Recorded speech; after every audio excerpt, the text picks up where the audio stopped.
नमस्कार, बहुत स्वागत है आप सभी का। प्राइम न्यूज देख रहे हैं आप। मैं हूं आपके साथ सिमी सोनी। बुलेटिन की शुरुआत करेंगे, लेकिन उससे पहले आपको ले चलते हैं विधानसभा, जहां पर मुख्यमंत्री योगी आदित्यनाथ क्या कुछ कह रहे हैं, आपको सुनाते हैं। माननीय सदस्यों ने भी विचार रखा है, मैं उन सब के प्रति भी हृदय से धन्यवाद देता हूं। मुझे अच्छा लगा माननीय नेता विरोधी दल अत्यंत उम्रदराज हैं, जीवन का एक लंबा अनुभव उनके साथ में है। उनकी सहजता, उनकी सरलता और उनकी उदारता हर एक व्यक्ति को अपनी ओर आकर्षित करता है। इसलिए जब वो कोई बात बोलते हैं तो मुझे लगता है कि इस माननीय सदन का कोई भी सदस्य बुरा नहीं मानता है। उन्होंने बहुत अच्छे सुझाव भी रखे हैं और उनके जो महत्वपूर्ण सुझाव होते हैं सरकार उनको गंभीरता से लेती है, उनको उसी भाव के साथ उन पर कार्रवाई भी आगे बढ़ाती है। और मैं उन्हें आश्वस्त करता हूं कि जो भी महत्वपूर्ण सुझाव उन्होंने आज यहां पर दिए हैं उन सबको सरकार भी और जो भी अन्य मान्य दलीय नेताओं ने अपनी बातों को रखा है उन सब पर भी हम लोग गंभीरता से कार्रवाई को आगे बढ़ाएंगे। बहुत सारी चीजें ऐसी होती हैं जो अक्सर होता है कि स्वाभाविक रूप से विरोधी पक्ष में है तो उनको सरकार के हर अच्छे कार्य की भी आलोचना करनी ही है, क्योंकि अन्यथा विरोध में रहने का भी औचित्य नहीं रहेगा। लेकिन कुछ चीजें जरूर हैं और वह ये कि मैं विरोधी दल को इसके बारे में अवश्य कहना चाहूंगा। आपने उदारता से हमारे सामने नेता प्रतिपक्ष के रूप में अत्यंत वरिष्ठ सदस्य को और एक बुजुर्ग को जो अपनी सहजता और सरलता के लिए जाने जाते हैं, जिनके प्रति एक सामान्य सम्मान का भाव हम लोगों के मन में होता है, हम लोगों को विरोधी दल के प्रति जो कठोरता रहती है वो वैसे ही सामान्य रूप से सहजता में बदल जाती है। लेकिन मैं एक बात अवश्य कहना चाहूंगा। आपने जो बात कही है, सरकार के बजट के आकार, इसलिए आज और पौने 9 वर्ष के अंदर सरकार ने क्या कुछ किया है, उत्तर प्रदेश की अर्थव्यवस्था में सरकार के प्रयासों से क्या योगदान हुआ है, इनके बारे में क्योंकि सप्लीमेंट्री डिमांड्स हैं तो बहुत संक्षेप में ही अपनी बात को कहूंगा। लेकिन मैं आपसे जरूर पूछना चाहूंगा, आज से पौने 9 वर्ष पहले समाजवादी पार्टी इस पक्ष में थी और भारतीय जनता पार्टी उस पक्ष में थी। जो उपदेश आप यहां पे दे रहे थे अभी, यही उपदेश उस समय समाजवादी पार्टी के मुखिया को और उस समय के सरकार के संचालकों को दे होते ना, तो संभवतः इस प्रदेश का भी कल्याण होता। हमने क्या किया है मैं उसके बारे में भी चर्चा करूंगा। इसलिए मैं समाजवादी पार्टी से और विरोधी पक्ष से कहना चाहूंगा कि तो इधर उधर की बात मत कर, यह तो बता कि एक काफिला क्यों लूटा।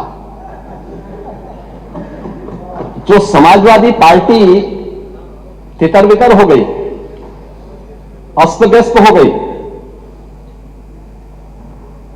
इस पूरे प्रदेश के सामने पहचान का संकट खड़ा किया, अराजकता का जो तांडव खड़ा किया था, कौन इसके लिए दोषी था?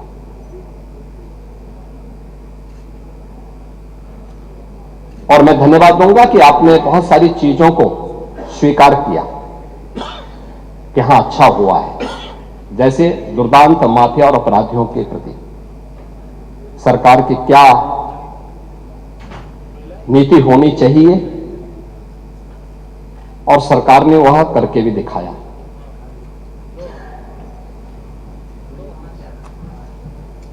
राज्य की अर्थव्यवस्था को आगे बढ़ाने के लिए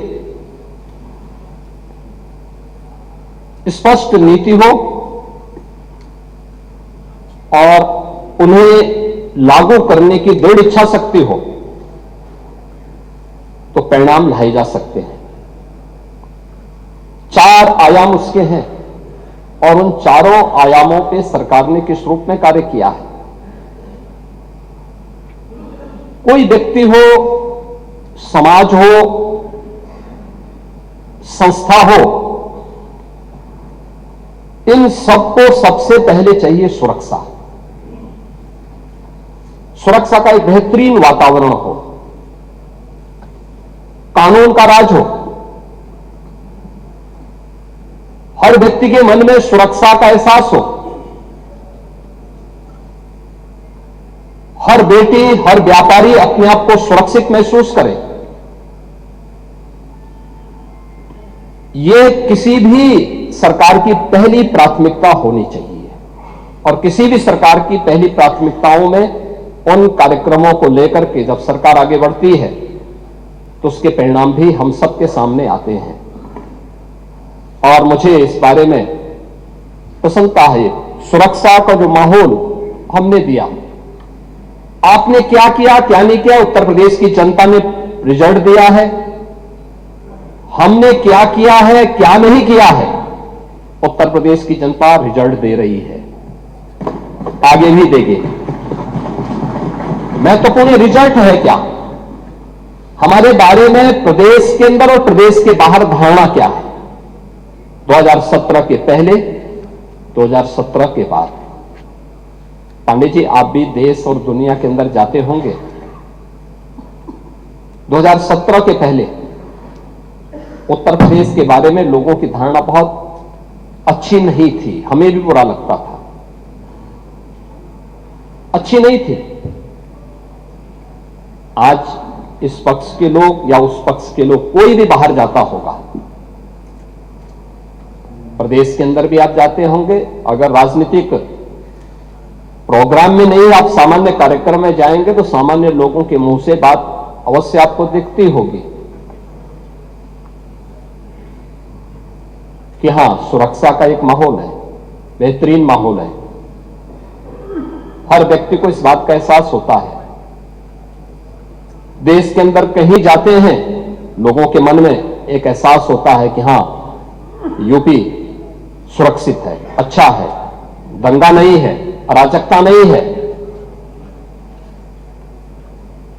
आपको उदाहरण देना है तो मैं आपको बता सकता हूं न्याय कैसे होता है। आप ही के सामने, आप ही की पार्टी से सदस्य चुनी गई पूजा पाल संभवतः नहीं है।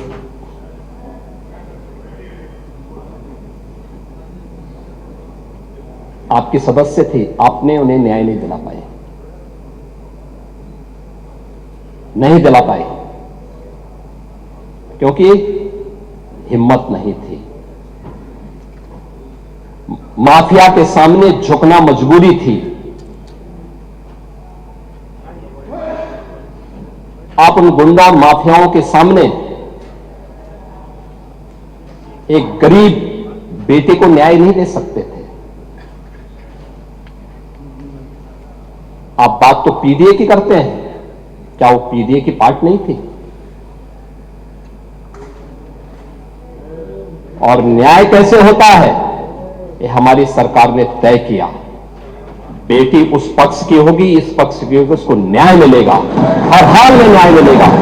और श्रीमती विजया यादव को भी मैंने बुलाया था, मैंने उनको कहा आपको सुरक्षा हम देंगे, आप चिंता की कोई बात नहीं। क्योंकि ये केवल एक सदस्य की बात नहीं, आपके और मेरे समर्थक की बात नहीं, सत्ता पक्ष और विपक्ष के समर्थकों की बात नहीं, प्रदेश की सुरक्षा का मामला है। प्रदेश की बेटी, प्रदेश की बहन और प्रदेश के हर व्यापारी को और हर नागरिक को सुरक्षा की गारंटी मिलनी चाहिए।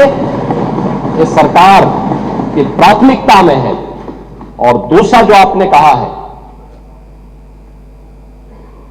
कब्जा करने की प्रवृत्ति, मैं आपको इस बात के लिए आश्वस्त करता हूं, कब्जा कोई भी करेगा किसी भी स्मारक पर, किसी भी पौराणिक स्थल पर, वो कोई भी होगा, उसको छोड़ूंगा तो नहीं।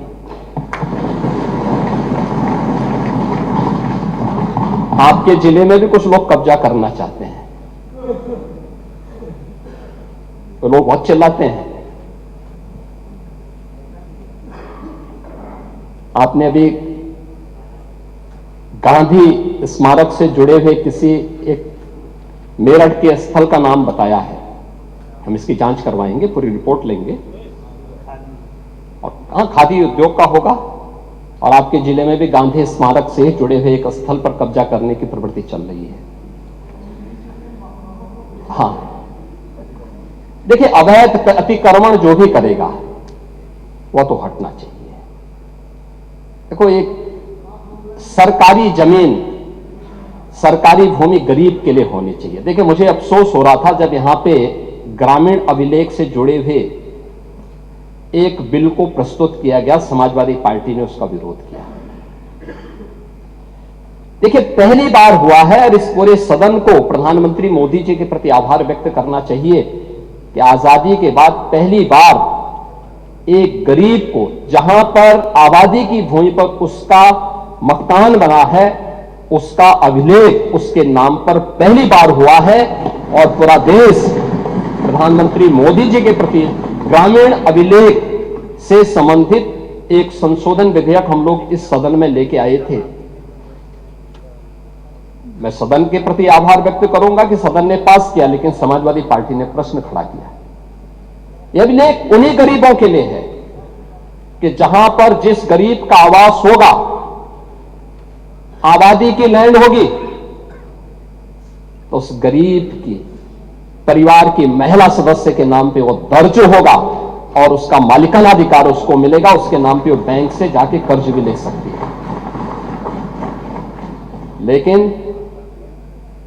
लेकिन अगर उस आबादी की लैंड पर या किसी सरकारी लैंड पर कोई माफिया कब्जा करके जबरदस्ती उसको मॉल बना करके या कोई वसूली का अड्डा बना करके उसके माध्यम से अनैतिक और अवैध गतिविधियों का संचालन करके कोई छांगुर जैसा व्यक्ति वहां पे अनैतिक गतिविधियों का संचालन करेगा, तो उसमें बुलडोजर भी चलेगा, उसको भी कोई रोक नहीं सकता। और इसलिए सुरक्षा का यह वातावरण हर व्यक्ति के लिए आवश्यक है, और उस सुरक्षा का वातावरण ने परसेप्शन बदला है यूपी का। पूरे यूपी की सुरक्षा के इस वातावरण पर आज हर व्यक्ति कह सकता है कि आज यूपी में इन्वेस्टमेंट आ रहा है। मैं उस पर भी चर्चा करूंगा।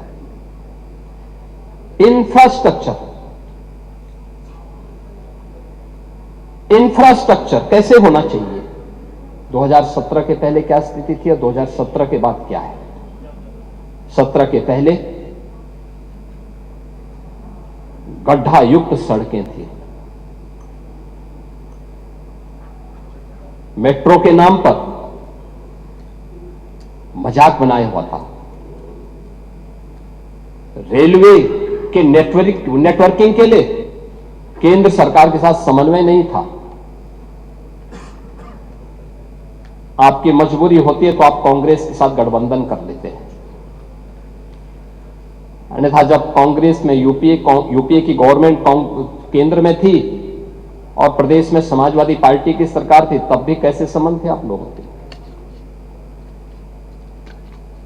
यानी मजबूरी के नाम का नाम आपके संबंध थे, अन्यथा आप लोग किस प्रकार की अराजकता फैलाते थे किसी से छुपा हुआ नहीं है। लेकिन इंफ्रास्ट्रक्चर कैसे होना चाहिए। 17 के पहले यूपी में 1.5 एक्सप्रेसवे थे, और आज उत्तर प्रदेश के अंदर 22 एक्सप्रेसवे, और देश के अंदर अगर ये सभी 22 के 22 बन जाए तो 60% एक्सप्रेसवे पर अकेले यूपी का कब्जा होगा। अकेले यूपी, देश के अंदर जितने एक्सप्रेसवे होंगे उनमें 60% यूपी के पास। रेलवे का सबसे बड़ा नेटवर्क आज के दिन पर यूपी में है, 16,000 किलोमीटर का। इंटर स्टेट कनेक्टिविटी 4 लेन की,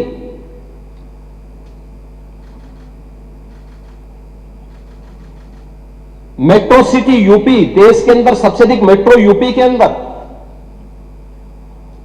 देश के अंदर सबसे अधिक एयरपोर्ट।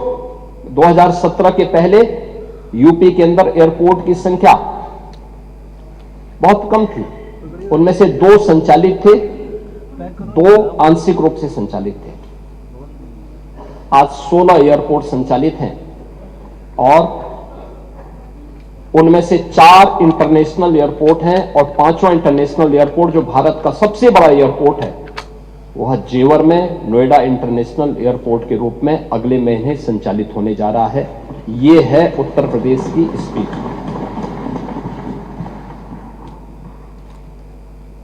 देश की पहली रैपिड रेल आज यूपी के अंदर चल रही है। देश का पहला वाटरवे यूपी के अंदर संचालित हो चुका है। ये प्रयागराज से हल्दिया के बीच में, वाराणसी हल्दिया के बीच में संचालित है। इसे प्रयागराज तक और फिर बलिया से अयोध्या तक इसको एक्सटेंड करने का एक कार्यक्रम चल रहा है। लेकिन यह सरकार की इच्छा शक्ति पर होता है। सरकार करना चाहिए तो हो सकता है, लेकिन जब सरकार नहीं करना चाहेगी, और इसीलिए मैं आपसे कहना चाहूंगा कि आप लोग बात बड़ी बड़ी करते हैं, लेकिन ये जो बड़ी बड़ी बातें आप लोग करते हैं ना, ये समाजवादी पार्टी का अहंकार है। जब व्यक्ति में अहंकार आता है तो कहता है कि मैंने ये कर दिया, लेकिन जब इसीलिए कोई आपको सम्मान नहीं देता समाजवादी पार्टी को। 17 के पहले प्रदेश के सामने ये पहचान के संकट से प्रदेश तरसता था समाजवादी पार्टी के कारण, लेकिन आज हर उत्तर प्रदेश वासी सम्मान इसलिए प्राप्त कर रहा है क्योंकि काम सरकार की एक टीम कर रही है, परिणाम है, लेकिन दुनिया कह रही है कि यूपी के अंदर अच्छा हो रहा है, तो पूरा उत्तर प्रदेश सम्मान प्राप्त कर रहा है। यानी अहंकार तब आता है जब कहते हैं कि साहब इस हमने ये कर दिया, लेकिन सम्मान तब पाते हैं जब दुनिया कहती है कि आपने अच्छा कर लिया। और आज दुनिया कह रही है कि यूपी ने अच्छा किया है, अच्छा कर रही है, हर एक मामले में अच्छा कर रही है, लेकिन इंफ्रास्ट्रक्चर के मामले में भी ये अच्छा यूपी के अंदर है। एम्प्लॉयमेंट, आप एम्प्लॉयमेंट की बात कर रहे थे, आपने शिक्षाविद भरे तो थे लोक सेवा आयोग में भी और शिक्षा आयोग में भी, क्या क्या कारनामे किए थे उन्होंने, क्या क्या कारनामे किए थे। जो हाई स्कूल 3rd डिवीजन था, इंटरमीडिएट 3rd डिवीजन था, आयोग का अध्यक्ष हो गया था। जो उसका आयोग जो उसके लिए एलिजिबल नहीं था उसको आपने आयोग का अध्यक्ष बनाया था, और क्या क्या गुल खिला रहा था। यूपी के नौजवानों के साथ खिलवाड़, इस समाजवादी पार्टी से ज्यादा किसने किया है। आज मैं कह सकता हूं भर्ती जितनी पारदर्शिता के साथ हुई है, 8.25 वर्ष सरकार को होने जा रहे हैं, कल 8.25 वर्ष सरकार को होंगे पांडे जी, और 8.25 वर्ष में 9 लाख सरकारी नौकरी उत्तर प्रदेश के नौजवानों को बिना किसी घूसखोरी के प्राप्त हो जाए। ये पहले कभी नहीं हुआ, कभी नहीं हुआ। अभी आपने देखा होगा, और मैं तो आपसे भी कहूंगा, अभी हाल ही में हम लोगों ने 60,244 पुलिस कार्मिकों की भर्ती की थी, आरक्षी भर्ती की। सिद्धार्थनगर जनपद के बहुत सारे नौजवान थे, आपको बुलाना चाहिए था अपनी विधानसभा के नौजवानों को, उनके परिवार के सदस्यों को बुलाते, उनको सम्मान देते, अच्छा रहता, क्योंकि आप उनके चुने हुए प्रतिनिधि हैं, आपको बुलाने का अधिकार है। क्या इससे पहले कभी हुआ? हम इतने बड़े पैमाने पर भर्ती इसलिए कर पाए क्योंकि हमने इसके लिए उतना इंफ्रास्ट्रक्चर दिया है। इससे पहले इंफ्रास्ट्रक्चर नहीं था। देखिए, यूपी के अंदर 17 के पहले पुलिस ट्रेनिंग के लिए हमारे पास कुल 3000 की क्षमता थी। जब हम लोगों ने 2017 में पुलिस की भर्ती की व्यवस्था को देखा, कैसे इनकी ट्रेनिंग होगी, क्योंकि भर्ती नहीं करना, इनकी ट्रेनिंग भी करना है। वर्दीधारी फोर्स के लिए महत्वपूर्ण होता है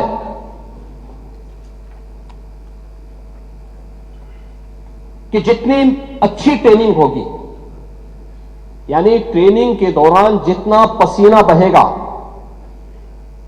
उतना ही सेवा के दौरान खून नहीं बहेगा। ये किसी भी यूनिफॉर्मधारी फोर्स के लिए महत्वपूर्ण होता है। इसमें ट्रेनिंग में आपने ट्रेनिंग की पीरियड को कम कर दिया था, 6 साल से लेकर के, यानी 9 महीने से घटा करके 6 महीने कर दिया था। और भर्ती के लिए योग्य नौजवान को प्राथमिकता नहीं देते थे। और शिवपाल जी तो उसके मास्टर हैं, इनकी तो पीएचडी ही इसमें है। पूरी भर्ती की प्रक्रिया को तार तार हर व्यक्ति बेहाल था। आज उत्तर प्रदेश का नौजवान नौकरी प्राप्त कर रहा है।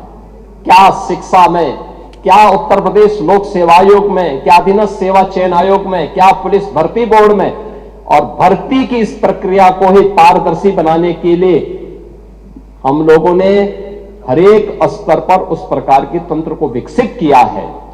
और इसीलिए शिक्षा आयोग में भी उत्तर प्रदेश के रिटायर्ड डीजीपी को बिठाया है कि जैसे माफिया की कमर तोड़ी गई है, नकल माफिया की कमर को भी वहां बैठ करके ऐसे तोड़ना है।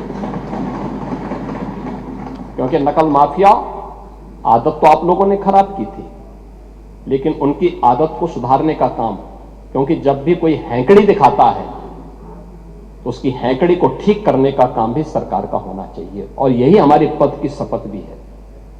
एक सज्जन को सुरक्षा, लेकिन दुर्जन को ठिकाना लगाने का काम। परित्राणाय साधूनाम विनाशाय च दुष्कृताम, यही तो है। और इसी के लिए बैठे हैं, भजन करने के लिए थोड़ा बैठे हैं। भजन करना तो हमारे पास मठ पर्याप्त है, उसी में कर लेते हैं। और इसीलिए आए हैं। इंफ्रास्ट्रक्चर के साथ साथ एम्प्लॉयमेंट के भी अलग अलग तरीके हैं। सरकारी नौकरी के साथ साथ प्रदेश के परंपरागत उद्यम में भी एमएसएमई का एक बहुत बड़ा सेक्टर, ये केवल हमने नहीं तैयार किया,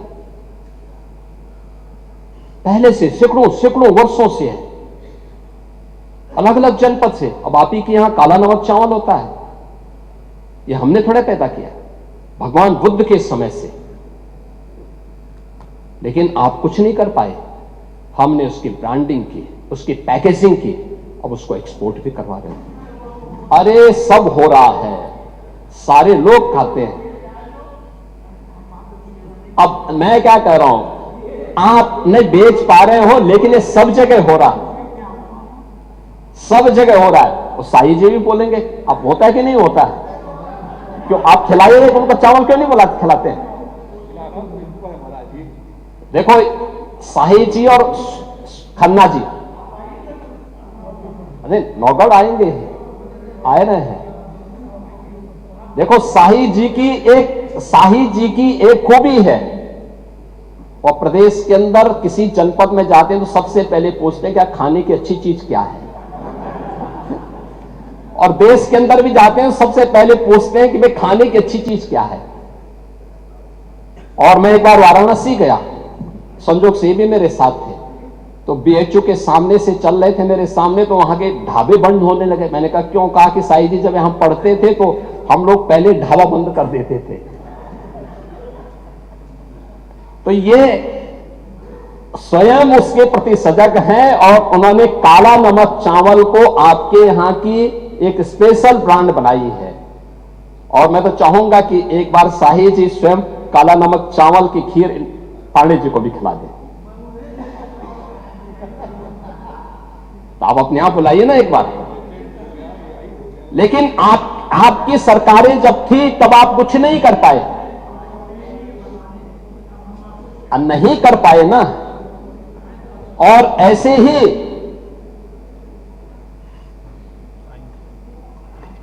ही खन्ना जी हैं। अब ये खन्ना जी कहते थे, परसों हमारी एक बैठक चल रही थी, उसमें कह रहे थे कि मुझे रात्रि को बहुत गर्मी लग रही थी। तो टेम्परेचर बाहर जो है 3-4 डिग्री था। मैंने कहा भी आपको गर्मी लग रही होगी, लेकिन पहले बैठक तो कर लीजिए आप। अब ये हाल है।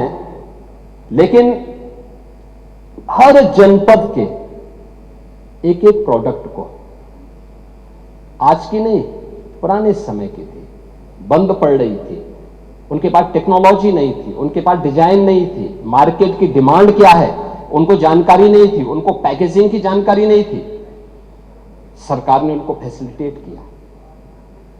आज एमएसएमई का देश के अंदर सबसे बड़ा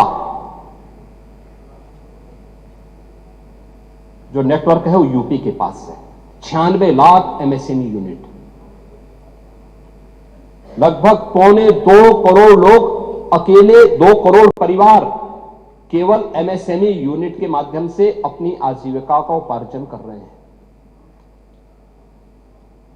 2 करोड़ से अधिक का एक्सपोर्ट यूपी करता है अपने एमएसएमई यूनिट से दुनिया के बाजारों में यहां का सामान भेज करके। ये काम 17 के पहले भी हो सकता था, इच्छा शक्ति नहीं थी। और नहीं थी ना, नहीं दंगा तो आप लोग, आपकी नीतियां दंगा कराते थे, दंगा तो आप ही लोग कराते थे। दंगाइयों को और तो इसीलिए मैं कह रहा हूं, दंगा तो आप ही लोग कराते थे। और नहीं, खुरापात नहीं करते थे, खुरापात को ठीक करवाते थे, उसकी डेंटिंग पेंटिंग करवाते थे थोड़ा।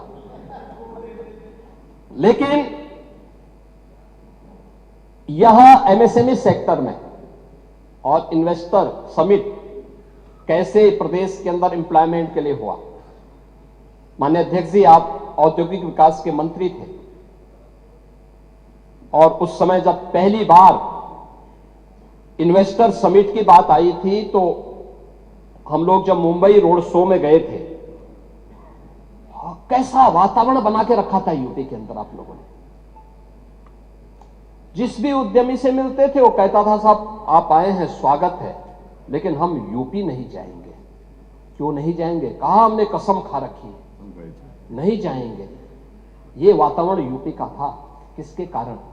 समाजवादी पार्टी के कारण, समाजवादी पार्टी की नीतियों के कारण, समाजवादी पार्टी की अराजकता और भ्रष्टाचार के कारण,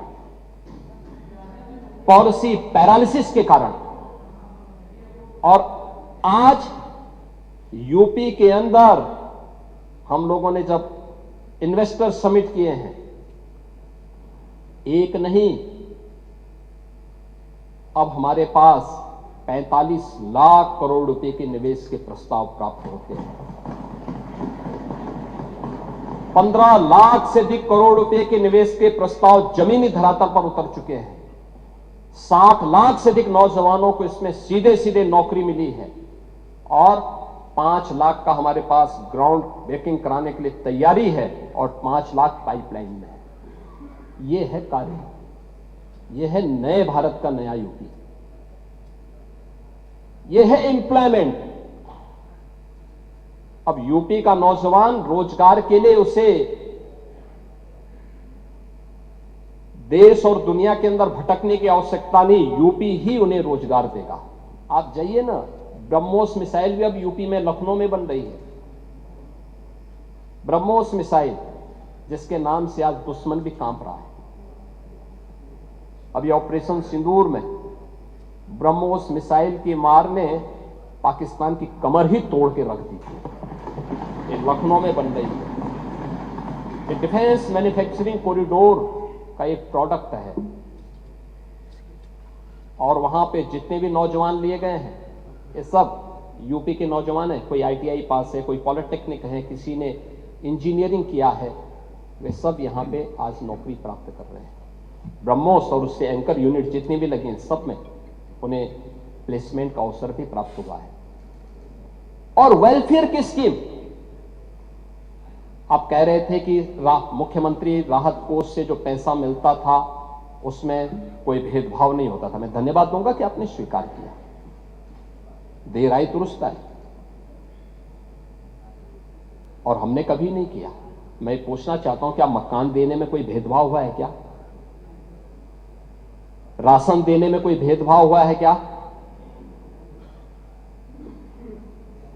क्यों आप लोग रोकते हैं क्या?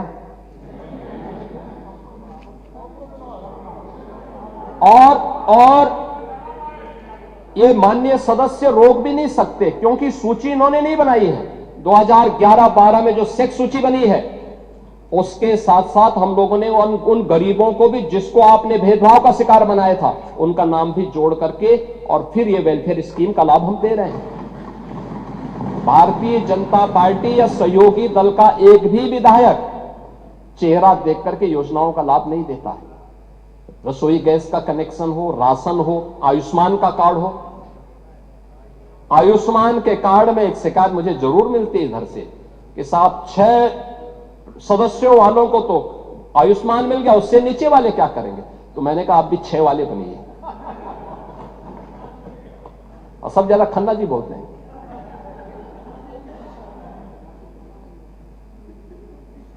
अब आपसे सीखें ना। लेकिन कभी नहीं भेदभाव हुआ है। और ऐसे ही सीएम रिलीफ फंड से पैसा देने में भी यह हमारे लिए पाप है, चेहरा देख करके योजनाओं का लाभ देना। उत्तर प्रदेश की 25 करोड़ की आबादी के कल्याण के लिए, उसकी सुरक्षा के लिए सरकार खड़ी है और बिना भेदभाव के योजनाओं का लाभ देगी। हम उसमें भी दे रहे हैं। अभी त्वरित का पैसा इधर ही नहीं मिला तो उधर भी कहां से? सभी को मिलेगा, सभी को पैसा मिलेगा। और हमने तो पीडब्ल्यूडी में भी मांगा था। देखो पहली बार, पाणी जी कह रहे थे समीक्षा की बात, नियमित रूप से समीक्षा होती है, एक एक विभाग की समीक्षा होती है, एक एक कार्यक्रम की समीक्षा होती है। हर जिले के अंदर वहां का जो सीनियर जनप्रतिनिधि है, माननीय सांसद या प्रभारी मंत्री हर महीने जिले के अंदर जाकर के बैठक लेता है।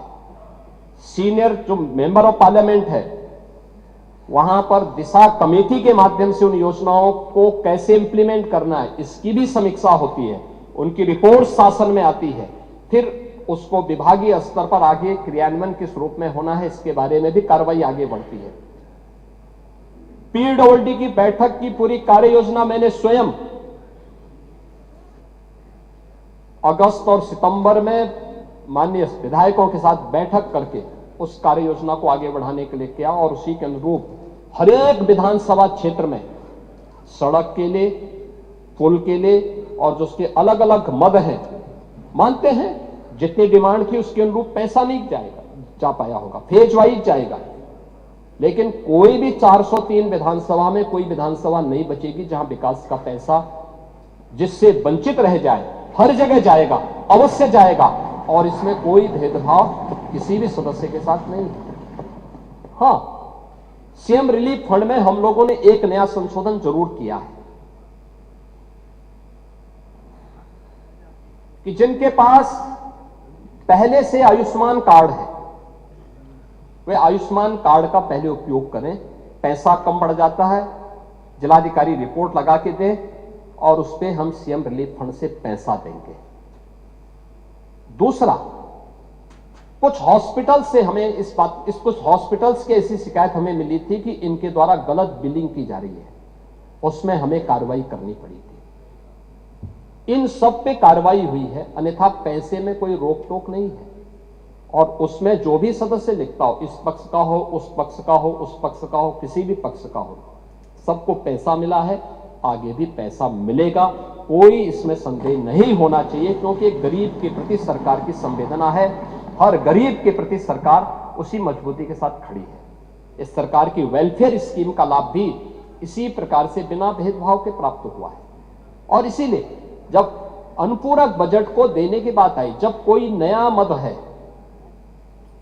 कोई नई चीज हम प्रारंभ करने जा रहे हैं, उसके लिए जब बजट की आवश्यकता पड़ती है और हमारे रूटीन बजट का वो पार्ट नहीं है, तो सरकार को इस प्रकार के निर्णय लेने पड़ते हैं। और सरकार ने उन्हीं चीजों पर कार्य आगे बढ़ाया है। और इसी में हमारा जो मूल बजट था, जिसे हमने फरवरी में प्रस्तुत किया था, वह था 8,08,736 करोड़ 6 लाख रुपए का। अब उसको 88,000 पढ़ रहे थे, वो 8 लाख था, 8 करोड़ था। और हमने जो अपना अनुपूरक बजट प्रस्तुत किया है, वह किया है 24,496 करोड़ 98 लाख का। ये हमने किया है, जिसमें जो धनराशि उन मदों के लिए जिसमें रूटीन बजट के लिए धनराशि नहीं थी, उसमें एक्सप्रेसवे के लिए, ऊर्जा के लिए, स्वास्थ्य से संबंधित जिन मदों के पे धन नहीं था उनके लिए, निवेश, नगरीय सुविधाओं के लिए, तकनीकी शिक्षा और महिला सशक्तिकरण के लिए जो धनराशि की आवश्यकता थी, उस पर हम लोग इस बजट को हम लोगों ने इसमें प्रस्तुत किया है। इसको लेंगे तो ये पूरा बजट हमारा अब बनकर के तैयार हो जाएगा। यह 8 करोड़ 33 लाख 8,33,233 करोड़ 4 लाख रुपए का यह हमारा टोटल बजट हो जाएगा वर्ष 25-26 का। मैंने आपसे इसी बात को कहा था कि हमें रिजल्ट पे ध्यान देना होगा। रिजल्ट क्या है? एक रिजल्ट तो मैंने बताया परसेप्शन के बारे में। ये 4 क्षेत्रों में जो कार्य किए गए, समान रूप से कार्य हुए हैं, उसके परिणाम आपके सामने हैं। और परिणाम क्या है? परिणाम ये है, उत्तर प्रदेश की अर्थव्यवस्था, आज जो हर व्यक्ति यूपी के अंदर निवेश करने की इच्छुक है, यूपी के बारे में अच्छी धारणा बनाए हुआ है, इसके पीछे उत्तर प्रदेश के अंदर हुए उन कार्यों की और डबल इंजन की सरकार की डबल स्पीड को अब वह यूपी के अंदर देख रहा है। परिणाम क्या है? आपने पॉलिसी पैरालिसिस के कारण यूपी को बीमारू राज्य बना दिया था। यूपी जैसा राज्य बीमार हो गया था, पहचान के संकट का मोहताज हो गया था। आज पॉलिसी पैरालिसिस नहीं है।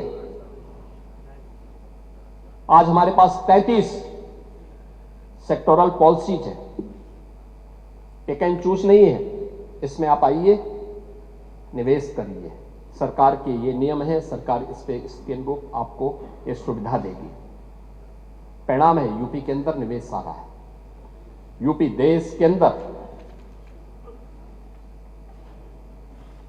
एक ड्रीम डेस्टिनेशन बना है इन्वेस्टमेंट का। इसके परिणाम स्वरूप बीमारू राज्य से उभर करके पिछले 5 वर्ष में यूपी अब रेवेन्यू सरप्लस स्टेट के रूप में अपने आप को स्थापित किया है। और जितना यूपी प्रोग्रेस किया है, आज देश के अंदर आर्थिक स्थिति में अन्य राज्यों की स्थिति यूपी से उतनी अच्छी नहीं जितनी यूपी आज है। ये प्रयास से होता है, शुद्ध नियत से होता है, स्पष्ट नीतियों से होता है। उन नीतियों को जमीनी धरातल पर उतारने की इच्छा शक्ति से होता है। और उन कारणों से आज सरकार ने इन चीजों को आगे बढ़ाया है। आज हमें इस बात पर प्रसन्नता होती है कि हमारी सरकार ने उत्तर प्रदेश के पर लगे हुए बीमारू के कलंक से हमने इसको यूपी को मुक्त किया है। आज यूपी बीमारू राज्य नहीं है। गत 5 वर्ष से रेवेन्यू सरप्लस स्टेट के रूप में आज यूपी मजबूती के साथ, दमदारी के साथ आगे बढ़ रहा है। और डबल इंजन की, डबल स्पीड की सरकार भी। पॉलिसी पैरालिसिस का शिकार नहीं है। हमारे पास अलग अलग सेक्टर की पॉलिसीज हैं। कोई भी निवेशक आएगा उसके लिए लैंड बैंक है, पॉलिसी के दायरे में आकर के निवेश कर रहा है और सरकार ने उसको यहां पे एक गुड गवर्नेंस का एक माहौल भी दिया है, बेहतरीन सुरक्षा का माहौल दिया है। आज कोई गुंडा किसी इंडस्ट्रीज को फोन नहीं कर सकता, किसी व्यापारी से गुंडा टैक्स नहीं ले सकता, नहीं कर सकता। अगर करेगा तो उसको भी मालूम है कि इसके परिणाम क्या होंगे। कोई जानबूझ करके उलझेगा तो उसको भी मालूम है कि जानबूझ के उलझने का मतलब अब वह स्थिति नहीं है कि जब पुलिस आगे आगे दौड़ती थी और गुंडे उसको पीछे से दौड़ाते थे। अब वह यूपी नहीं है, अब ये वह यूपी है जो हर प्रदेशवासी को सुरक्षा की गारंटी तो देता है, लेकिन हर गुंडे को इसके लिए चेतावनी भी देता है कि सुधर जाओ, नहीं तो यमराज के यहां जाने के रास्ते भी खुले हुए हैं और यमराज का बुलावा आ जाएगा।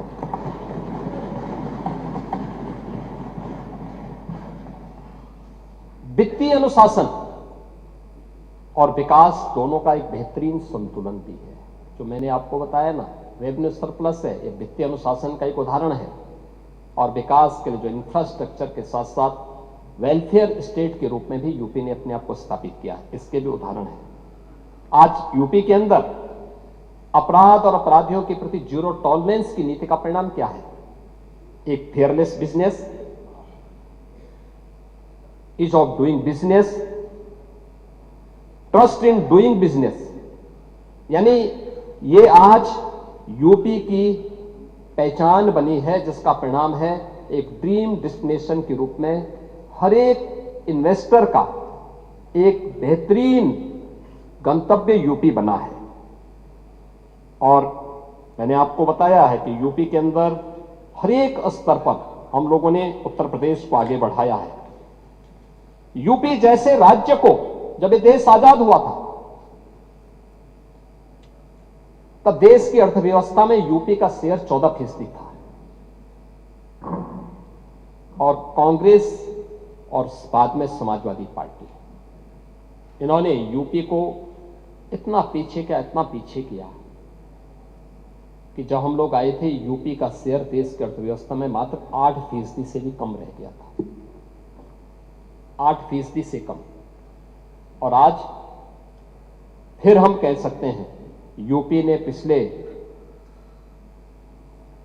8.5 पौने 9 वर्ष के अंदर जो प्रयास किए हैं, आज देश के अंदर अर्थव्यवस्था में यूपी फिर से 9.5 से 10% के अपने शेयर के साथ तेजी के साथ आगे बढ़ा है। यूपी आज देश के नंबर 2 की अर्थव्यवस्था के रूप में अपने आप को स्थापित किया है।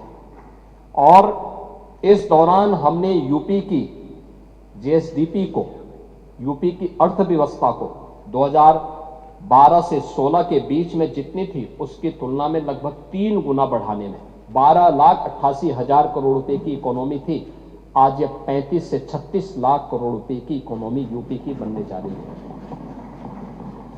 पर कैपिटा इनकम यूपी की 43,000 से बढ़कर के 1,20,000 हो रही है। ये आज नया यूपी है।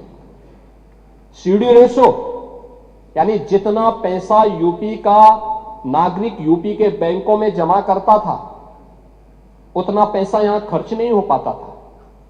यहां के लोगों को उसको कर्ज के रूप में या निवेश के रूप में और पैसा नहीं मिलता था। मुश्किल से 4400 पैसा जमा करता था तो 44 पैसा उसको मिलता था, शेष नहीं मिलता था। और आज मुझे प्रसन्नता है 62 से 65% पैसा यूपी के अंदर लग रहा है। इसको 70% तक पहुंचाने के एक बड़े लक्ष्य को लेकर के आज सरकार आगे बढ़ी है।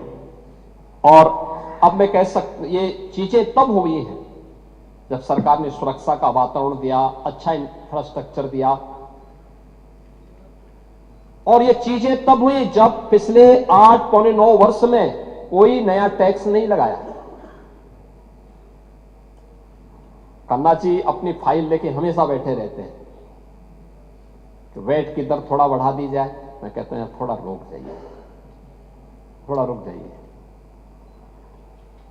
तो उसी में खन्ना जी कहते हैं ठीक है रुकना है, तो शाहजहांपुर का एक प्रस्ताव भी था, तो शाहजहांपुर के एक नए प्रस्ताव को स्वीकृत करा लेते हैं उसी में। लेकिन आप सोचिए ना, डीजल पेट्रोल पे इतना बड़ा राज्य, डीजल पेट्रोल सबसे सस्ता यूपी के अंदर, देश के अंदर है, सबसे सस्ता यूपी दे रहा है। पिछले 8-9 वर्ष के अंदर कोई किसी भी प्रकार का टैक्स हम लोगों ने नहीं लगाया। जीएसटी रिफॉर्म हुए थे, पब्लिक को लाभ मिला, लेकिन हमने कोई नया टैक्स नहीं लगाया।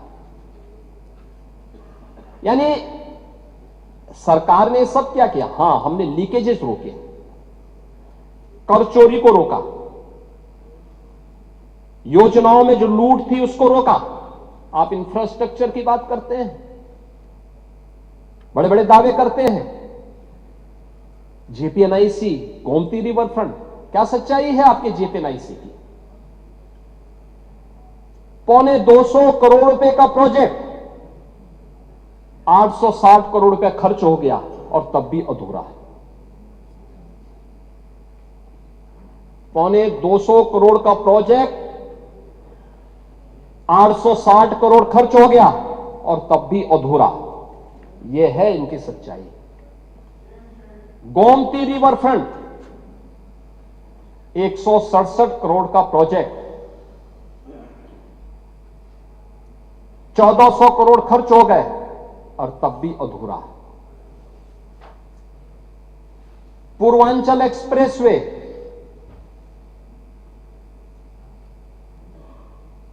ईश्वर की बड़ी कृपा हुई कि तब तक आपकी सरकार जा चुकी थी और हमने फिर से उसका मूल्यांकन करवाया। इन्होंने 15,200 करोड़ रुपए के उसका केवल सिविल वर्क के लिए उसको तय किया था और उससे 10 मीटर चौड़ा, 1 किलोमीटर लंबा इन्होंने 340 किलोमीटर तय किया था।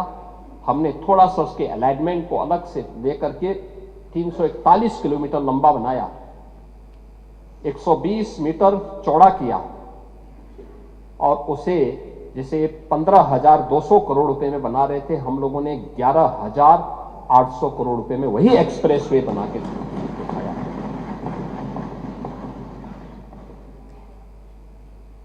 आगरा लखनऊ एक्सप्रेसवे अधूरा, लेकिन एक परिवार के लोगों ने अलाइनमेंट तय करने के पहले जमीनें खरीद ली थी।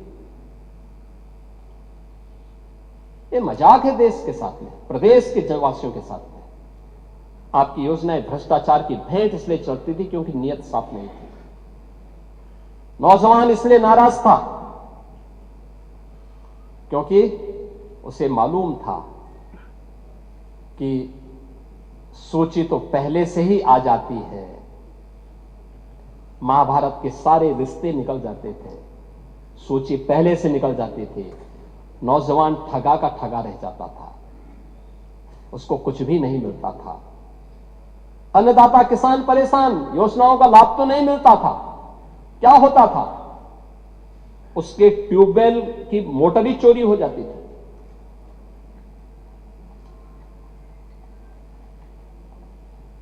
हमने उसको सुरक्षा की गारंटी भी दी, 16 लाख प्राइवेट ट्यूबवेल को फ्री में बिजली की गारंटी भी दी है और यूपी पहला राज्य है जो अपने अन्नदाता किसानों को सर्वाधिक बिजली की आपूर्ति करता है, सर्वाधिक आपूर्ति करता है। हमारे पश्चिम के किसान आए थे, हमारे आरएलडी के सभी माननीय सदस्य हैं, बालियान जी हैं, ये सभी हमारे माननीय विधायकगण हैं। पश्चिमी यूपी से हमारे जितने भी विधायकगण, ये लोग अक्सर आते थे मेरे पास, कहते थे कि साहब गन्ना किसानों का कुछ हो जाए। हमने कहा चिंता मत करिए, यूपी 400 रुपया गन्ना मूल्य का भुगतान कर रहा है किसानों को और 1 सप्ताह के अंदर गन्ना मूल्य का भुगतान। यानी कोई मान सकता है यूपी जैसे राज्य में अब तक यानी हमने 2,90,92,000 करोड़ रुपए से अधिक का गन्ना मूल्य का भुगतान गन्ना किसानों को, अकेले गन्ना किसानों को किया है, अकेले गन्ना किसानों को यूपी ने। यह है यूपी की नई प्रोग्रेस। करने की इच्छा शक्ति होनी चाहिए और सरकार ने यह काम जो भी किया है अपनी पारदर्शी व्यवस्था के माध्यम से किया है। आपके समय में थानों में भय पलता रहा, अपराधी और माफिया आपके खास रहे। यह बात आपकी सरकार के समय की कानून व्यवस्था से चरितार्थ होती रही है। लेकिन आज प्रदेश के अंदर कोई वो नहीं। देखो, बहुत स्थिति आपके समय में था कि वो, यानी जाति के नाम पे बांटो, भाषा और क्षेत्र के नाम पे लड़ाओ, तुष्टीकरण को बढ़ाओ, अराजकता और बेमनस्यता पैदा करो। यही तो कर रहे थे। दंगे, जंगल राज, माफिया राज, वन डिस्ट्रिक्ट वन माफिया, गुंडा टैक्स, अवैध वसूली। अभी तो मैंने शुरुआत की, ये तो अभी शुरुआत है। सत्ता के संरक्षण में पैरेलल नहीं, 11 वर्ष नहीं, अभी तो आपको जो है 2047 तक इंतजार करना होगा। अभी 2000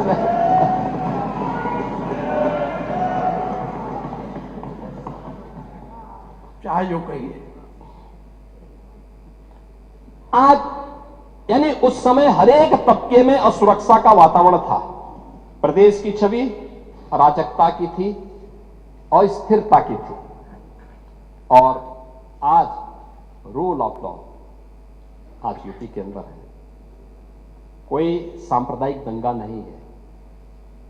दंगाई, ओह, दंगा कैसे होता है और दंगाई का उपचार कैसे होना है, हां, तो बरेली के मौलाना से पूछ लो। अब यहां न कर्फ्यू है न दंगा है। अब यूपी में सब यह है नया यूपी। महोदय, हम लोगों ने पुलिस की अवस्थापना, यानी अगर भर्ती की है, उनकी ट्रेनिंग अच्छी की है, तो उनकी अवस्थापना सुविधाओं को बढ़ाया है। अब खपरेल के बैरक नहीं है।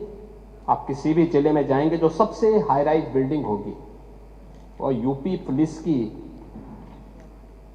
कार्मिकों के लिए बैरक होंगे। आखिर वो सभी नौजवान तो यूपी के अंदर के ही रहने वाले, किसी न किसी के परिवार के होंगे सदस्य। ये मानवीय संवेदना का भाव पहले था, आज नहीं है। आज उनके साथ वही सद्भाव के साथ, सम्मान के साथ सरकार व्यवहार करती है। सरकार ने रिफॉर्म के पहली बार यूपी में पुलिस कमिश्नरेट सिस्टम लागू हुआ। 7 जिले आज उससे पूरी तरह आगे बढ़ चुके हैं। मॉडर्न पुलिसिंग, साइबर थाना और फॉरेंसिक इंस्टीट्यूट, यह आज यूपी की पहचान बन रही है। आज यूपी के अंदर एफएसएल लैब्स बंद पड़ रही हैं। 3 नए कानून लागू होने के बाद 7 वर्ष से ऊपर के प्रत्येक सजा में फॉरेंसिक एविडेंस आवश्यक है। आपका कार्यकाल होता तो आप कभी नहीं कर पाते। इसलिए नहीं कर पाते क्योंकि आपने ना फॉरेंसिक लैब बनाई, ना फॉरेंसिक इंस्टीट्यूट बनाए। ओह, अब 4-4 बार थे, नहीं कर पाए, तो अब कभी नहीं मिलना है। अब नहीं मिलना है। चलिए, ईश्वर करें आप स्वस्थ रहें ये सब देखने के लिए। आप स्वस्थ रहें देखने के लिए कि फिर से सपा को उधर बैठना पड़ेगा, और सपा को बैठना ही नहीं पड़ेगा, उस लायक भी रहती है कि मुख्य प्रतिपक्षी दल बना रहता है कि नहीं रहता है, ये इसमें मुझे संदेह लगता है। लेकिन आज यूपी के अंदर 12 एफएसएल लैब ये बी ग्रेड की बन चुकी हैं। 6 अन्य एफएसएल लैब्स बन रही हैं। हर जिले में 2 फॉरेंसिक वैन हम उपलब्ध करवा चुके हैं एविडेंस कलेक्ट करने के लिए, और इस पर कार्य हो रहा है। सेफ सिटी के लक्ष्य को हमने प्राप्त किया है, इस पर कार्य हुआ है। UP SSF special security force 6 वाहिनियों का गठन हो चुका है। पीएससी जिस पर हर यूपी वासी पहले गर्व करता था, समाजवादी पार्टी ने उनकी सभी कंपनियों को नष्ट करने का प्रयास किया। हमने 34 कंपनियों को जो समाप्त हो चुकी थी इन्हें फिर से पुनर्गठित किया है और उनकी भर्ती की प्रक्रिया को पूरा बनाया है। और अब तो 3 महिला पीएससी की बटालियन भी वीरांगना उदा देवी के नाम पर, वीरांगना झलकारी बाई के नाम पर और वीरांगना अवंती बाई लोधी के नाम पर उत्तर प्रदेश के अंदर गठित हो चुकी हैं। इन पर कार्रवाई आगे बढ़ चुकी है और इसीलिए उत्तर प्रदेश अब ये नया उत्तर प्रदेश है। ये सब करने का परिणाम है। आज देश का कुल मोबाइल फोन का जो भी प्रोडक्शन होता है वो यूपी के अंदर बन रहा है। 55% यूपी के अंदर बन रहा है। जितने भी इलेक्ट्रॉनिक कंपोनेंट बन रहे हैं उसका 60% यूपी के अंदर बन रहा है। और आज यूपी के अंदर ईज ऑफ डूइंग बिजनेस में देश के अंदर यूपी टॉप अचीवर स्टेट के रूप में अब यूपी जाना जाता है। यह है यूपी की नई पहचान। आज राष्ट्रीय शिक्षा नीति, skill India, startup India, stand up India, ये युवाओं की स्किलिंग के लिए और युवाओं को बेहतर भविष्य देने के लिए प्रभावी ढंग से सरकार के द्वारा इसे आगे बढ़ाया गया है। आज आर्टिफिशियल इंटेलिजेंस में, सेमीकंडक्टर में, साइबर सिक्योरिटी के लिए, रोबोटिक्स में, ड्रोन टेक्नोलॉजी में, इलेक्ट्रिक व्हीकल में, agritech, fintech, deep tech, health take, tourism और हॉस्पिटलिटी में, डिफेंस, मैन्युफैक्चरिंग और स्पोर्ट्स जैसे क्षेत्रों में भी उत्तर प्रदेश ने नए गंतव्य प्राप्त किए हैं और तेजी के साथ उत्तर प्रदेश अब आगे बढ़ चुका है। महोदय, यूपी के अंदर जो प्रयास प्रारंभ हुए, यूपी जैसे राज्य में इतनी फर्टाइल नहीं, इतना अच्छा जल संसाधन, लेकिन टेक्नोलॉजी नहीं देते थे, अच्छा सीड नहीं देते थे। कल किसान दिवस था। किसानों का मसीहा चौधरी चरण सिंह जी के 123वीं जयंती के अवसर पर एक कार्यक्रम विधान भवन के सामने भी हुआ था और मैं समझता था कि नेता प्रतिपक्ष और हमारे विरोधी दल के भी सदस्य उसमें भाग लेंगे, क्योंकि चौधरी साहब तो प्रदेश के नेता थे, देश के नेता थे। आप उस कार्यक्रम में नहीं थे, आएंगे भी नहीं आप लोग, क्योंकि आप लोग तो हर एक कार्य को आप वोट बैंक के नजरिए से देखते हैं। आपकी नियत है, आप किसान को वोट बैंक की नजर से देखते हैं इसलिए कुछ किए नहीं, आप दलितों को वोट बैंक की निगाह से देखते हैं इसलिए कुछ बोलते नहीं। इसीलिए मैं कह रहा हूं ना, देखो बांग्लादेश में एक दलित नौजवान को कैसे जला दिया गया है। आप लोग गाजा पट्टी में होने वाले किसी भी उस पर आंसू बहाते हैं, लेकिन आपकी जवान से एक शब्द नहीं निकल रहा है, क्योंकि एक दलित नौजवान मारा गया बांग्लादेश में और उस नौजवान के मरने पर आपकी जवानी सिल चुकी है, क्योंकि आप उसको केवल वोट बैंक के रूप में इस्तेमाल करते हैं। ये राजनीति नहीं है पांडे जी, ये राजनीति नहीं है, ये वो सच्चाई है जो आपकी तुष्टीकरण की नीति है, जिसके कारण बांग्लादेश बना है। अगर बांग्लादेश पाकिस्तान नहीं बना होता, इस तरीके से हिंदू नहीं जलाया होता, और जलाता तो फिर उसकी क्या दुर्गति होती या वह भी जानता। ये सुरक्षा की गारंटी, वहां मारे जा रहे हैं हिंदू, आप लोग नहीं बोलेंगे। एक कैंडल मार्च निकाल के चलते हैं गांजा के मुद्दे को लेकर के,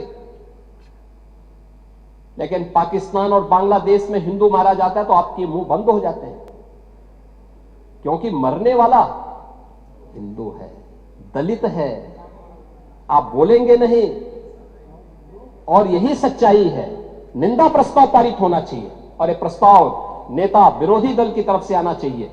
इस घटना की हम भर्त्सना करते हैं और बांग्लादेश सरकार को इस बात की चेतावनी देता हूं और इसीलिए हम कह रहे हैं, नोट करना, ये चीजें होनी चाहिए और हमारा भी प्रयास होना चाहिए। जब बांग्लादेशी को यहां से निकालेंगे और रोहिंग्या को यहां से बाहर का रास्ता दिखाएंगे तो उनके समर्थन में मत आना, क्योंकि उनमें से बहुत सारे लोगों के वोट आपने बनवाए हैं, उनके बहुत सारे लोगों के लिए आधार भी बनवाने का पाप किया है आप लोगों ने। इसलिए इन चीजों को ध्यान में रखना और एक एक चीज की स्क्रीनिंग होगी, बहुत प्रभावी कार्रवाई करेंगे। हमारे ही देश में रह करके हमारे लोगों के खिलाफ अपराध और वहां पे निर्दोष हिंदुओं पर अत्याचार करोगे, निर्दोष सिखों पे अत्याचार करोगे, ये स्वीकार्य नहीं हो सकता है। और यही आप करते हैं कि किसानों के बारे में भी आपका आचरण यही है। कल देखिए शाही जी ने चौधरी चरण सिंह सीड पार्क का भी जमीन आवंटन का काम प्रारंभ कर दिया। अच्छा, किसान को अच्छा बीज मिले, अच्छी तकनीक मिले, कम लागत में ज्यादा उत्पादन। आपके समय में क्या होता था? लागत ज्यादा थी, उत्पादन कम था, बाजार नहीं था, किसान तबाह था, परेशान था, बिचौलियों के द्वारा लाभ ले लिया जाता था। आज किसान सुरक्षित है, किसान को योजनाओं का लाभ मिल रहा है। और कल चौधरी साहब के नाम पर कार्यक्रम था और इन सभी माननीय सदस्यों ने गन्ना मूल्य के बारे में कहा, हम लोगों ने दिया, लगातार दे रहा। यूपी आज के दिन पर देश के अंदर गन्ना उत्पादन का नंबर 1 का राज्य है। आपके समय में चीनी मिलें बिकती थी, बंद होती थी, वर्षों का गन्ना मूल्य बकाया रहता था, किसान तरसता था। अब यह स्थिति नहीं है। अब अन्नदाता किसान हमारे लिए वोट नहीं, वह सम्मान का पात्र है। आज उसको नए तकनीक के साथ आच्छादित किया जा रहा है। 22 लाख हेक्टेयर से अधिक भूमि को सिंचाई की सुविधा दी गई है। आप स्वीकार करें ना करें, लेकिन उस सच्चाई को जमीन पर देखेंगे तो ये चीजें आपको देखने को मिलेगी। और परिणाम क्या है? परिणाम है जो आपने 8% किसान विकास की दर रखी थी, कृषि विकास की दर, आगे बढ़कर के 18% पहुंच चुकी है यूपी की कृषि विकास दर। एमएसपी के साथ ही डीबीटी के माध्यम से भुगतान करने में आज उत्तर प्रदेश देश के अंदर नंबर 1 स्थान पर है। आज यूपी उसका परिणाम है कि देश के अंदर कृषि योग्य भूमि का केवल 11% हिस्सा रखता है, लेकिन उत्पादन, अच्छा बीज, समय पे बीज, अच्छी तकनीक और बहुत सारी जगह 3-3 फसल अब किसान ले रहा। परिणाम है 21% देश का कुल खाद्यान्न अकेले यूपी आज पैदा कर रहा है, यूपी का अन्नदाता किसान पैदा कर रहा है। और प्रधानमंत्री जी ने प्रधानमंत्री किसान सम्मान निधि का लाभ भी यूपी के किसानों को दिया है और अब तक 94,668 करोड़ 58 लाख रुपए सीधे डीबीटी के माध्यम से एक अन्नदाता किसान के खाते में पहुंचा है। इसमें तो किसी को संदेह नहीं होगा, इसमें भी चेहरा नहीं देखा गया। किसान किसान है, आपके लिए वो भेदभाव का शिकार हो सकता है, हमारे लिए नहीं। हमारे लिए किसान किसान है। और गन्ना उत्पादन के बारे में जो कह रहा था, 55% गन्ना का उत्पादन देश के अंदर यूपी कर रहा है। यूपी के अंदर इथेनॉल उत्पादन में जो केवल 41 करोड़ लीटर था, आज 182 करोड़ लीटर इथेनॉल का उत्पादन अकेले यूपी कर रहा है, यूपी के अन्नदाता किसानों के माध्यम से हो रहा है। आज हमारे पास एक्सप्रेसवे, लॉजिस्टिक पार्क, किसानों की उपज को राष्ट्रीय और अंतर्राष्ट्रीय बाजार तक पहुंचाने के लिए एक बेहतरीन कनेक्टिविटी भी हमारे पास है। एग्रीकल्चर वैल्यू चेन के लिए स्टोरेज है, प्रोसेसिंग सेंटर है, कोल्ड चेन इंफ्रास्ट्रक्चर है और बड़े पैमाने पर आज यूपी के अंदर इस फील्ड में इन्वेस्टमेंट भी हो रहा है। हमने यहां पर हर खेत को पानी देने के जिस लक्ष्य को आगे बढ़ाया है नहरों के माध्यम से, तो देश के अंदर 86% सिंचित भूमि अकेले यूपी के पास है। यूपी सर्वाधिक सिंचित भूमि रखता है देश के अंदर।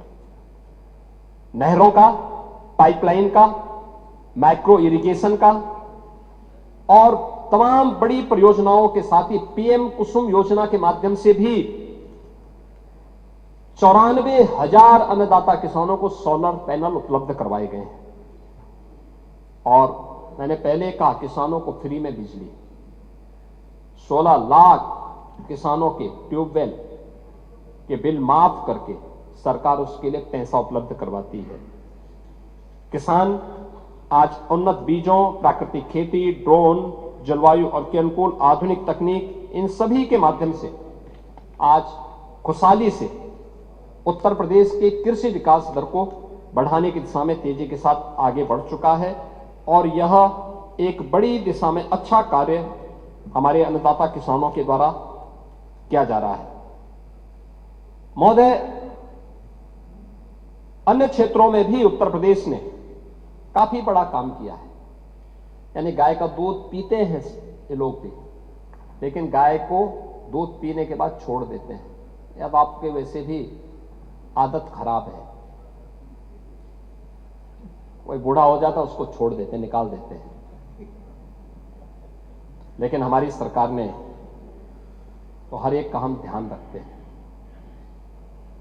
16 लाख से अधिक गोवंश के लिए गो संरक्षण स्थल बना करके सरकार कार्य कर रही है। और 1500 रुपये एक गाय का अन्नदाता किसान अगर पालता है अपने घर में, तो उसका वेरिफिकेशन करने के बाद भुगतान सरकार कर रही है। परिणाम है, दुग्ध उत्पादन में अग्रणी राज्य है। स्मार्ट खेती, मिलेट्स यानी श्री अन्न की खेती के विस्तार में भी उत्तर प्रदेश ने देश के अंदर अग्रणी स्थान बनाया है। और संजय निषाद हैं, इन्होंने पांडे जी को कभी बुलाओ अपने यहां मछली खाने के लिए। मत्स्य उत्पादन में भी उन्होंने दुगनी हैं। पांडे जी मछली खाएंगे? रहे हैं ना? नहीं, मैं छीन के नहीं। आपके यहां आते कि नहीं आते हैं? हैं? अच्छा, आपके वोट बैंक को भड़काते हैं? भड़काते नहीं होंगे, खिलाते होंगे। खिलाइए लेकिन पिलाइए मत।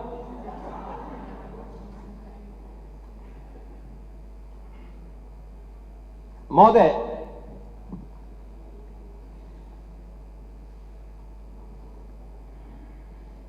ऊर्जा के बारे में आज नेता विरोधी दल ने इसके बारे में चर्चा नहीं की और संभवतः वह खैर अच्छा है, उनको बिजली मिल रही है उनको इससे, क्योंकि गांव में बिजली पहले मिलती नहीं। अच्छा, आप नहीं, ये चीजें दिखाती हैं कि गांव में, देखिए वैसे भी गांव में बिजली मिल रही है तो आप संतुष्ट होंगे।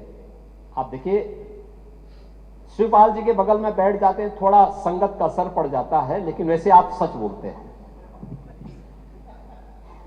लेकिन ये सच्चाई थी कि 2017 के पहले उत्तर प्रदेश के अंदर जो पावर प्रोडक्शन था वह कुल 7,159 मेगावाट का था।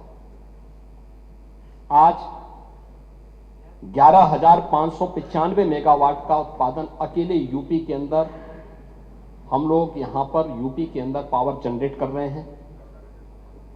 अभी हाल ही में जो हमारी अभी कुछ प्रारंभ होने जा रही है, इसमें से 6,541 मेगावाट की नई परियोजनाएं हमारी बहुत जल्दी उत्पादन शुरू कर देंगी, जिसमें घाटमपुर, खुर्जा, अनपरा ई, ओबरा डी, मेजा, इन सब की 6,541 मेगावाट के अतिरिक्त इससे हमें मिलेगी। यानी आने वाले समय में अकेले यूपी 18,136 मेगावाट बिजली का उत्पादन करेगा। पीएम सूर्य घर मुक्त बिजली योजना में 1 गीगावाट की सोलर क्षमता हम लोगों ने हासिल की है। और यूपी देश के अंदर अग्रणी राज्यों में इसमें है, जिसमें सोलर पैनल किसी भी घर में लगेगा तो उस घर की बिजली का खर्चा आधे से भी कम हो जा रहा है। अगर वो व्यक्ति उसको ठीक ढंग से देखभाल कर लेगा तो बहुत अच्छे ढंग से इसको आगे बढ़ाने में सरकार आगे कार्य कर रही है। सुरक्षा का परिणाम है कि जो पहले वोमेन फोर्स, महिला जो शक्ति थी, ये जो काम करती थी, पहले कामकाजी महिलाओं को काम करने का जो पहले स्कोप था 17 के पहले, वो केवल 13% था। आज उसका शेयर उत्तर प्रदेश के अंदर बढ़कर के 35% से अधिक हुआ है, 36% के आसपास हुआ है। और सुरक्षा के बेहतरीन वातावरण का परिणाम है कि अब नाइट शिफ्ट में भी महिलाएं काम करने के लिए जा रही हैं, कहीं कोई सुरक्षा की कोई समस्या नहीं है। युवाओं के लिए एक नई स्कीम सीएम युवा उद्यमी के रूप में हम लोगों ने लागू की है और मुझे प्रसन्नता है कि 1,10,000 से अधिक युवाओं को अब तक इस योजना के माध्यम से हम लोगों ने गारंटी मुक्त और ब्याज मुक्त ऋण की सुविधा उपलब्ध करवाई है। आज प्रदेश में एक बेहतरीन स्टार्टअप का इकोसिस्टम भी खड़ा हुआ है। 18,000 से अधिक startup, 76 incubator, 7 centre of excellence और 8 यूनिकॉर्न आज अकेले यूपी में हैं। प्रदेश ने आज इस दिशा में बेहतरीन कार्य किया है और मुझे लगता है कि अभी हाल ही में जो centre for monitoring Indian economy CMI द्वारा जो बेरोजगारी की दर के आंकड़े जारी किए गए हैं देश के अंदर, उसमें यूपी की बेरोजगारी की दर जो 17 के पहले 19% थी, आज वो घट करके 2.21% पर रह गई है। यह सीएमई के द्वारा जो अभी डाटा जारी किए गए हैं वह भी यूपी के अंदर है। आप वेलफेयर स्कीम में बात करेंगे, दिव्यांगजनों, निराश्रित महिलाओं और वृद्धजनों के लिए पेंशन की राशि, अब याद करिए आपके समय में 300 रुपया मिलता था और वह भी आधा अधूरा, वो भी आधा अधूरा। आज डीबीटी के माध्यम से हम 1,06,00,000 परिवारों को 12,000 रुपये साल का पेंशन की सुविधा दे रहे हैं। डीबीटी के माध्यम से पैसा उनके खाते में जा रहा है। समाजवादी पार्टी ने तो छात्रों की स्कॉलरशिप में भी घोटाला कर दिया था, अनुसूचित जाति जनजाति के छात्रों की स्कॉलरशिप रोक दी थी। और अब तो सरकार ने तय किया है कि छात्रवृत्ति दीपावली के पहले और जो बचेंगे वह गणतंत्र दिवस के पहले उन छात्रों को प्राप्त हो जानी चाहिए। यह सरकार ने इसको किया है और इसमें प्राथमिकता के आधार पर सरकार कार्य कर रही है। आज प्रदेश के अंदर जो सरकार के द्वारा कार्य प्रारंभ किए गए, इसमें स्वास्थ्य के नए, उसमें मेडिकल कॉलेजेस की संख्या अब बढ़कर के यूपी के अंदर यह 81 हो गई है। आपके यहां भी मेडिकल कॉलेज है माधव बाबू के नाम पर।